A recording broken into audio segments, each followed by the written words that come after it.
Welcome to திருவிசேஷன். So இந்த வீடியோல பார்க்க போகிறது பூக்கி படம் எப்படி இருக்கு அப்படின்னு தான் பார்க்க போறோம். அந்த படத்தோட கதை என்னன்னு பார்த்தாக்க நம்ம ஹீரோ ஹீரோயின் லவ் பண்றாங்க, அப்பப்போ சண்டையும் போட்டுக்கிறாங்க. இப்போ ஒரு கடத்துல ஒரு பிரச்சனை ஒன்று வருது, அதுக்கப்புறமா என்னாச்சு அப்படின்னு இந்த படத்தோட கதை.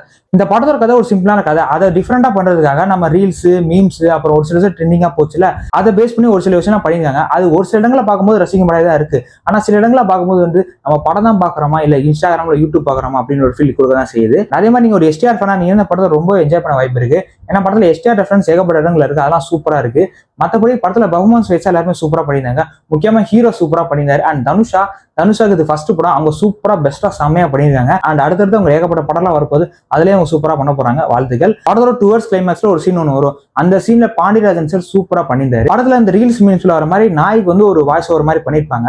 அது ஒரு சில எல்லாரும் பார்க்கும்போது காமெடியா கொஞ்சம் ரசிக்கும்படியா இருந்தாலுமே ஒரு கடத்துக்கு மேலே இதெல்லாம் எதுக்கிட்டாது, எதுக்குடா வச்சிங்க அப்படின்னு ஒரு ஃபீல் சில இடங்களை கொடுக்குது. அண்ட் இதே மாதிரி ஏகப்பட்ட விஷயம் வந்து கொஞ்சம் வலுக்கட்டாயமா திணிச்சு சும்மா ட்ரெண்டிங்கா வைக்கணும் வைப்போம், காமெடியா அங்கே ஒர்க் அவுட் ஆகும் அப்படின்னு வச்சிருக்காங்க. பட் பெருசா எங்கேயும் ஒர்க் அவுட் ஆகவே இல்லை. படத்துல காமெடியை பொறுத்த அளவு ஒரு சில இடங்கள்ல நல்லா ஒர்க் அவுட் ஆச்சு.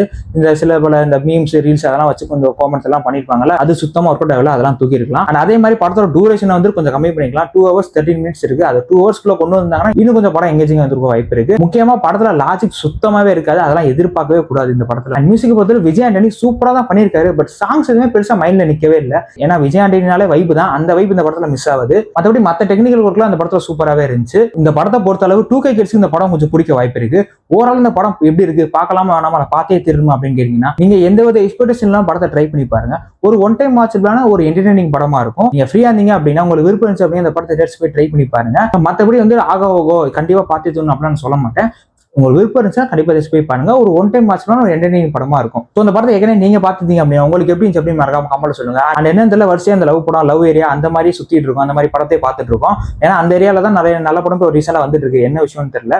ஸோ அடுத்து ஏகப்பட்ட அதே மாதிரி வீடியோஸும் சரி, ஏகப்பட்ட சேனலும் சரி, ஏகப்பட்ட வீடியோஸ் எல்லாம் வர காத்துட்டு இருக்கு. எல்லாமே நிறைய இது ரெடி ஆயிட்டும் இருக்கு. ஸோ கண்டிப்பா வீடியோஸ்லாம் வந்துடும். ஸோ மறக்காம நம்ம திருவிசேஷன் சேனல் சப்ஸ்கிரைப் பண்ணி வச்சுக்கோங்க. Thank you so much. பாய்.